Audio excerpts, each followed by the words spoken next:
Welcome. In this video, we're going to talk about the why of sword rituals. More specifically, I want you to think about why there are aspects in these ceremonies. So I'm going to talk about a few reasons why certain things are maybe part of a Iaido ceremony. So that's going to be the major focus here.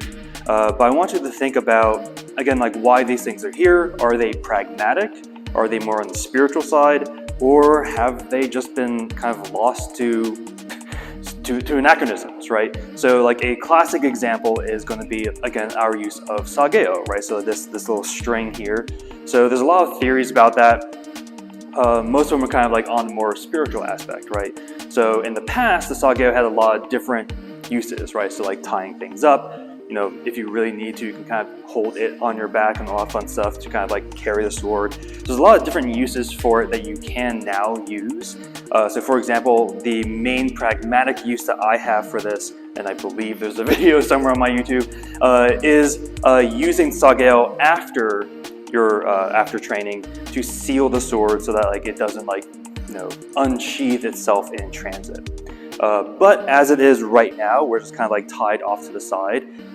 At least for me, again, feel free to correct me. So the major use that I understand to be at the moment is more on the spiritual side of connecting yourself to the sword, mostly just getting it out of the way, right? Because if we do keep it as a nice little nifty bow, it's not going to be as easy to draw and use your left hand for that sayabiki, right? So using your ability to use your left hand to draw. So that's the sort of thing I want to talk about, right? So I'm going to go through the intro of the Iaido that I learned it. I'm going to try to go through some reasonings behind it, again trying to differentiate between pragmatic, spiritual versus who knows. Before we do that, I just want to give you an example of one reason why I think this is also a really good use of the sageo, even when you're not it's not a practical use at the moment. So this is my jingam, so my sharp sword, my bamboo cutting sword. This is the way it was presented.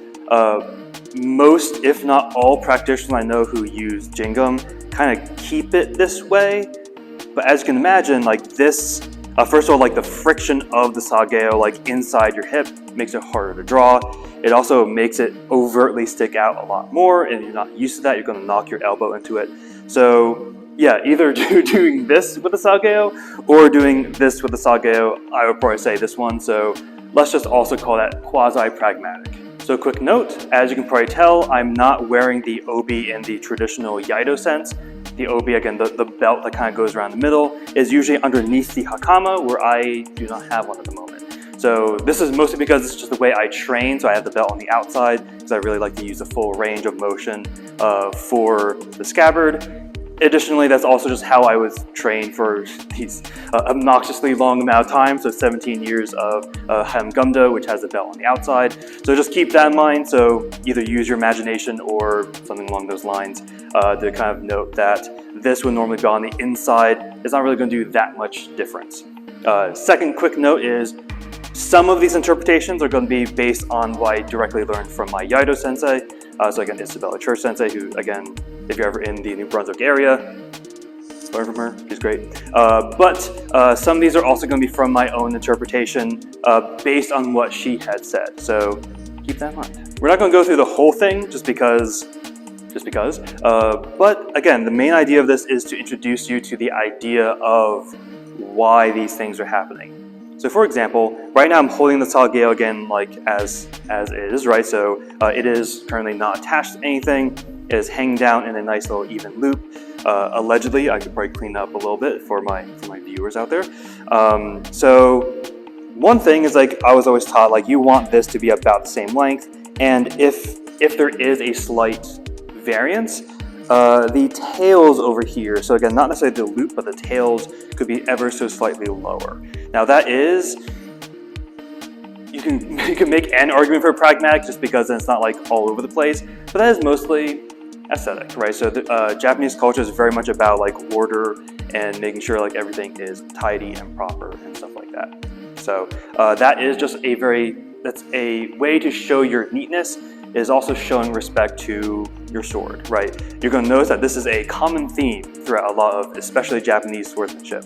But from here, right, if we're kind of like facing the shomen, right, so the front of the dojo, you're here, gonna bring over to your, oddly enough, you're on hand, but it's a little bit weird because you're not gonna be drawing from here, and do a small little bow, right? I say small, but it's the biggest bow that you're gonna have among these other bows.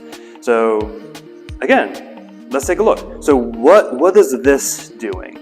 So the purpose of this is I'm bowing to the dojang, again, with all my peers around me. From this position, it's very clear I do not mean to draw the sword aggressively or be bad in the colloquial sense, right? So this is very much me being like, okay, like I'm not a threat, I'm just here to learn, right? This is a very passive kind of position here. Another thing is notice how much I bowed. I didn't do the full, if you're familiar with Taekwondo or karate, we do like the full, again, 90-degree bow. We don't do that in sword, right? So the main reason behind that, and again, this is something from Isabella Church Sensei, is if you did bow that far, you're exposing your neck. And that's just something that you don't do. So the main reason is it's showing a level of vulnerability that if you're in a sword position, you don't want to show to people who also have swords. So pragmatic, right? So if you ever do see a swordsman and you're used to that full like 90-degree bow and they just do a little guy like this, it's not meant to be disrespectful. It is just the way sword people bow. So keep that in mind, right? So far, more pragmatic things or more social things than anything else. So from here, we're going to bring it back to the side, ideally without looking, right? And you're going to bring the loop back onto your thumb and let it hang again by your side. So let's actually get to that kneeling position, right? So what you're going to do is you're going to again kind of squat a little bit, right? You're going to sweep left, then right, mostly to get the hakama out of the way, which again is a pragmatic thing, right? So if I just did this,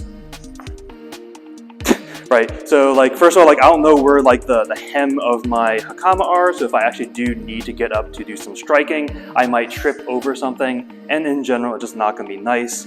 And again, specifically with a lot of the Japanese culture things, it doesn't look neat. So again, that's showing respect to my uniform, myself, and indirectly to my sword because this is a sword ceremony. So let's get back up here without panting ourselves. So we're here, we're going to bend slightly. Again, we're going to sweep left, then right, and we'll talk about why in a little bit, right? So that might initially sound like arbitrary, right? Like I just need to go in one direction than the other. Cool. But let's get down there, right? So this is meant to get the hakama like underneath your thigh, right? So that way it's actually like you know where it is, it's pinched out of the way. So if we're here, 1, 2, again, left knee down first, then right knee, deactivate the left foot, deactivate the right foot. So what I mean by that is, so taking it from here, again, squatting, you're not trying to dip down, try to stay as upright as you can. You're gonna flip behind your left, then your right, left knee comes down, right knee comes down, left foot deactivates, right foot deactivates, then you sink down. So why the left and right? So again, one thing is just you just need to have an order all of the time, but there's a reason, right? Again, so the main idea with this is you want to be able to strike. So as you're noticing from the ability, from the fact that we don't want to do a full 90-degree bow, we only want to expose our necks. So we're, again, even when in the beginning when we did this with our sword, we didn't like fully like put it down or put it out of the way or really fully disarm ourselves. We're always slightly on guard. So what does that mean with regard to sweeping left and right? So if we were here, again, now that I lower the camera, we're gonna have a weird angle. But like, so the idea is, if something sassy was happening, and I'm here, and I go my right knee down first, that is really the knee that I want up in order to draw, because this kind of crowds my left hip a little bit more. So yes, can I still draw in case someone gets sassy? Yes. However, it shouldn't have been loud, sorry. But versus here, if you're left knee down, someone sassy, very easy, lots of space to draw and just get out of the way, right? So that's one reason, right? So left knee down, if you needed to, you could do something. Then your right knee down. left foot activate, deactivate, right? So again, if I need to, my right foot is still active, right? This is kind of undoing all our thing. This foot's still active, meaning if I need to, I can quickly, again, step up and draw and all that fun stuff. So I'm gonna fully redo all of that because now it's not very neat. But again, left and right, left, right, and then now we're kind of sinking down, right? So I'm gonna do just one more major aspect here and then we're gonna kind of call it there. So from here, we're gonna do our, our full thing here. So there's a lot of different ways of doing this, right? Because my saga is a little bit on the long side, I'm actually gonna keep it 9 degrees here. My sensei also said if you can do it in one, I think maybe up to 2 nudges with your hand, then you can kind of get this to kind of clean up that way. That's a little bit better just because you also have easy access to that loop later. Then we're here. So last thing we're going to do with this one, again, as a general expression of, again, think about why you're doing things, right? We're going to put our left left hand down, then your right hand, and then you're going to do your bow. So, why, right? As you can imagine, just like with our left knee down, if I sense something very sassy happening, I can grab the sword here, right? So we're here, left, right. Noticing we're not going to go fully down where our forehead's touching it. I'm going to bow to the center of the blade. As you come up, right hand back first. Why? I can grab again, and then left hand. And then you would do the rest of the ceremony to sheath the sword. Actually, I'll probably do that one just because it adds a slightly different aspect as well. So why the bow to the center of the blade? Pragmatically, not really anything, right? Because I could be bowing here, I could be bowing here. So this is mostly just to attune yourself to the sword. This is more of a spiritual aspect. You're kind of like bowing so your forehead is center of the blade. It kind of gives you a little bit more to think about, right? So doing a little bit more, so now we have a little spiritual aspect, right? So now we can bring this back, coming in here. So noticing what my hand is doing. My hand is covering the butt of the sword, right? Even when I'm going to tuck it in, and now normally this would be in this one, right? Because that's where the obi is. Even with this one, I'm going to pull it through, right? Again, using your left hand to kind of do as much as you can. Notice my hand is covering where the belt and the sword match. I'm going to slide it in and then kind of like let all that happen. My brain kind of did weird things with that. So why? So why cover, again, the edge here to put in here? Part of it is pragmatic, right? Again, just like guiding it into the right place. But then why keep your hand here as you're sliding in? Again, part of it is pragmatic in the sense that just so it doesn't like fly out or do anything like undecent, right? Which is more of a social aspect. But additionally, again, a cultural aspect, just because there's almost like this, I won't say a fear, but there's a sense of like seeing the change as kind of like being, I won't say gross, but the fact that I can kind of see this as I'm sliding is a little bit like unbecoming in sort of sense. As opposed to if I'm covering it, that kind of like hides that fact. This is particularly instantiated well when we talk about the actual put away of the sword.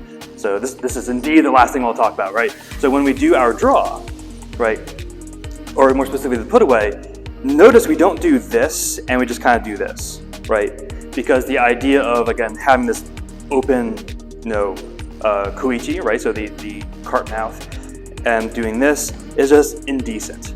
Versus, at least in Iaido, we really cover the mouth so that when we do in fact do our put away, you actually don't see that transition. You see blade, you see saya, you don't see what's happening between. So that's just a more cultural aspect to, again, consider. So now we have a sort of like a third thing here. So again, the main purpose of this video is not to teach you about Iaido per se, it is again to think about like, okay, we have this ceremony, this ritual in my sword class, maybe my taekwondo class, maybe in whatever we're doing. why are we doing it, right?